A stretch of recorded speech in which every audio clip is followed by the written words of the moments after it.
ಲೋಕಸಭಾ ಚುನಾವಣೆ ಯಾರು ಕೂಡ ನನ್ನನ್ನು ಬಂದು ಭೇಟಿ ಮಾಡ್ತಕ್ಕಂಥದ್ದಲ್ಲಿ ಮತ್ತೊಂದಲ್ಲಿ ಕೂಡ ಯಾರು ಕೂಡ ಇದುವರೆಗೂ ಕೂಡ ಅಪ್ರೋಚ್ ಮಾಡಿಲ್ಲ. ಯಾಕಂದರೆ ನಮ್ಮ ಸಹಾಯ ಬೇಕಿಲ್ಲ ಅಂತಕ್ಕಂಥದ್ದು, ನಮ್ಮ ಸಹಾಯ ಇಲ್ಲದೇ ಅವರು ಈಗ ಆಲ್ರೆಡಿ ಗೆದ್ದಂಗೆ ಅಂತಕ್ಕಂಥದ್ದನ್ನು ಅವರು ಚಿಂತನೆಯನ್ನು ಮಾಡ್ತಾ ಇದ್ದಾರೆ.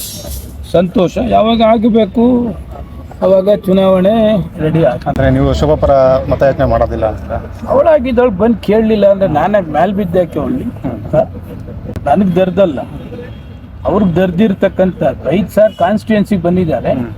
5 ಸಾರಿ 1 ಸಾರಿ ಕೂಡ ನನ್ನ ಅವಶ್ಯಕತೆ ಇಲ್ಲ, ಅವರಿಗೆ ಭಾರತೀಯ ಜನತಾ ಪಕ್ಷಕ್ಕೆ ಅವಶ್ಯಕತೆ ಇಲ್ಲ. ಅದರಿಂದ ನಾನಾಗಿ ಮ್ಯಾಲೆ ಬಿದ್ದೋಗ್ಲಿ, ಮ್ಯಾಲೆ ಬೀಳತಕ್ಕಂಥ ನೆಸೆಸಿಟಿ ನನಗಿಲ್ಲ. ಭೇಟಿ ಮಾಡಿದ್ರೆ ಆಮೇಲೆ ಥಿಂಕ್ ಬೇರೆ ಮಾಡಿ. ಯಾರು ಬಂದು ಭೇಟಿ ಮಾಡ್ತಾರೋ ಅವ್ರ ಪರ ನೀವು ಕಾಂಗ್ರೆಸ್ 100% ನಮ್ಮ ಕ್ಷೇತ್ರದಲ್ಲಿ ಆಯ್ತು ರೀ. ಈಗ 10 ವರ್ಷ ಇಲ್ಲಿ ಲೋಕಸಭಾ ಸದಸ್ಯರು, ಅದಕ್ಕಿಂತ 5 ವರ್ಷ 15 ವರ್ಷ 15 ವರ್ಷದಲ್ಲಿ ಯಾವ್ದಾದ್ರು ಒಂದೇ ಒಂದು ಈ ಕ್ಷೇತ್ರಕ್ಕೆ ನಾನು ಇಂಥದ್ದು ಮಾಡಿದ್ದೀನಿ ಅಂತ ಹೇಳಿ ಬೆಳ್ಮಡ್ಚಿ ತೋರಿಸ್ಲಿ ಎಂದೆ. ಮತ್ತು 15 ವರ್ಷದಿಂದ ಆಗದೇ ಇರೋ ಕೆಲಸ ಈ ನನ್ನ ಮನೆ ಬಂದು ಏನು ಮಾಡ್ತಾರೆ ಇವರು?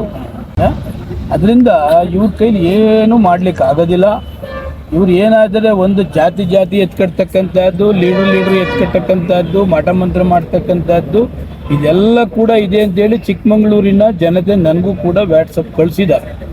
ಅದರಿಂದ ಎಲ್ಲೆಲ್ಲಿ ವಾಪಸ್ ಹೋಗ್ತಿದ್ದಾರೆ ಅದೆಲ್ಲ ಏನು ಬೆಂಗಳೂರು ನಮ್ಮ ನಿರಾಶ್ರಿತರ ಆಶ್ರಮನ ಇದು. ಅದರಿಂದ ನಾವೆಲ್ಲ ಬೆಂಗಳೂರು ಉತ್ತರ ಕ್ಷೇತ್ರದ 8 ವಿಧಾನಸಭಾ ಕ್ಷೇತ್ರದ ಜನತೆಯನ್ನು ಕೂಡ ಯೋಚನೆ ಮಾಡ್ತಿದ್ದಾರೆ, ಯಾರಿಗೆ ಮತ ಹಾಕಬೇಕು ಯಾರಿಗೆ ಮತ ಹಾಕಬಾರ್ದು ಅಂತೇಳಿ ಅವರೆಲ್ಲ ಡಿಸೈಡ್ ಮಾಡ್ತಾರೆ. ಇನ್ನೂ ಟೈಮ್ ಇರೋದ್ರಿಂದ